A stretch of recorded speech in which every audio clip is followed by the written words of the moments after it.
जय हिंद। देखिए एशिया में दो गो पगला है सब, एक किंग जोंग एक सी जिनपिंग। पहले किंग जोंग को समझते हैं क्या किया। इसको पूरी दुनिया ने सैंक्शन लगा रखा है परमाणु परीक्षण के कारण। तो इसके यहाँ फर्टिलाइजर की कमी हो गई जिस वजह से खेती के में पैदावार बहुत गिर गया है। तो ये फर्टिलाइजर कहां से लाएगा, तो अपने देश के लोगों को कहा है कि डेली एक बोतल पेशाब करो और उस बोतल में रखे पेशाब को फर्टिलाइजर कारखाने में पहुंचाओ। क्योंकि आपको पता है कि हमारे शरीर में जो यूरिन निकलता है शरीर से उसमें 2% के पास उसमें यूरिया होता है, तो वो उस यूरिया से ये फर्टिलाइजर का निर्माण करेंगे। अब इनका स्थिति बहुत खराब हो गया है, इनके पास फूड क्राइसिस भी आने वाला है, खाद्यान्नों की बहुत बड़ी कमी होने वाली है। उत्तरी कोरिया में 2025 तक आने वाले 3 सालों में यहाँ पे बहुत बड़ी भूखमरी देखने को मिलेगी। एक्चुअली हुआ क्या कि जैसे कोरोना आया तो इसने क्या किया, दुनिया ने बॉर्डर लॉक करने के बजाय इसने खुद का ही बॉर्डर लॉक कर दिया दूसरे को, क्योंकि इसके पास पता है कि हेल्थ सिस्टम है नहीं, दुनिया से व्यापार रहेगा तो वैसे भी इसको व्यापार करता कौन है, चाइना रूस से जो कुछ आता था, तो इसने ब्लॉक कर दिया अपने बॉर्डर को, जिस वजह से इसके यहाँ पैदावार पूरी तरह से गिर गया, विदेशों से अनाज नहीं आ पाया, फर्टिलाइजर नहीं आ पाया,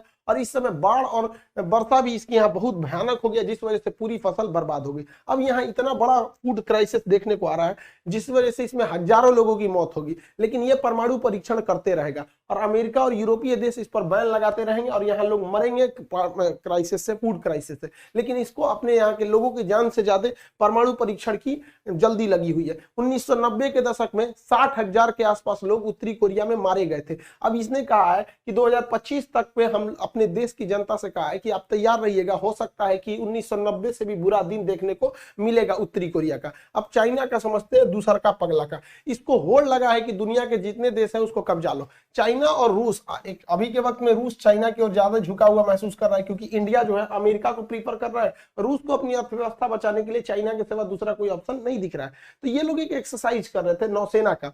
अब यहाँ पर है जापान, तो जापान में एक जलसंधि है, सुगारू जलसंधि, ये है जापान यहाँ पर। तो जापान का विवाद चाइना से भी है, जापान का विवाद रूस से भी है, जापान का साउथ कोरिया से भी है। तो ये एटलीस्ट इतना तो समझ में, जापान और उत्तरी कोरिया वाला भी है दूसरा।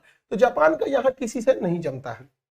तो चाइना और जापान की जो रूस की नेवी थी ज्वाइंट एक्सरसाइज कर रही थी। अब जापान का ये ऊपर वाला द्वीप होकाइडो है और ये नीचे वाला सबसे बड़ा द्वीप होन्शु है।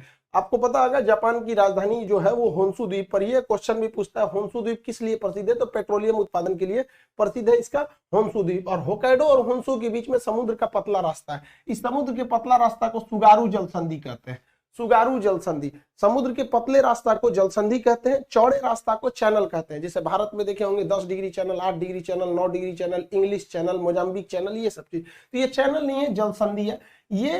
ये जलसंधि कॉमर्शियल जहाजों के लिए जापान परमिशन